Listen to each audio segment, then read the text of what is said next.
Mit navn det er Claus Horten. Jeg er folketingskandidat for Venstre her på Fyn. Jeg er medlem af Odense Byråd, og jeg er også erhvervsmand. Mit arbejde som politiker er præget af, at jeg er vant til at skabe resultater, også i erhvervslivet. Og jeg ønsker, at vi laver flere arbejdspladser her på øen. Når vi nu står her på Nordatlantisk Hus i dag, så er det jo en institution, som rækker sine arme op i Nordatlanten i et kulturelt samarbejde og et erhvervsmæssigt samarbejde. Det erhvervsmæssige samarbejde skal være en sammenhæng med den by, vi står og kigger op på her. En by, hvor udviklingen er i gang, og hvor vi gør byen attraktiv at bosætte sig i, både som borger, men også som virksomhed.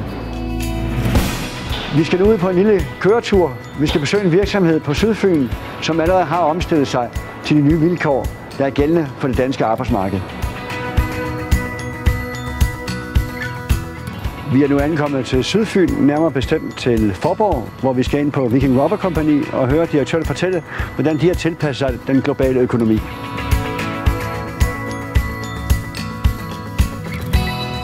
Som en 80 år gammel virksomhed har vi på et tidligt tidspunkt været med i den globale omstillingsproces. Og med datterselskaber i flere verdensdele ved vi, hvor vigtigt det er for virksomheden at have de rette rammevilkår for at skabe vækst for virksomheden, men også livskvalitet for vores medarbejdere. Som vi lige har hørt, så handler det om for virksomheden at få gode rammevilkår, således at de kan skabe vækst og livskvalitet for den enkelte medarbejder. Når vi læser gårsdagens avis, at Forsvaret sender en stor ordre i internationalt udbud, jamen så er det en faktor, som vi skal være meget opmærksom på, at vi kan styre rent politisk. Vi skal ikke være klassens duks i EU-sammenhænge, men vi skal have rammevilkår, der er gode.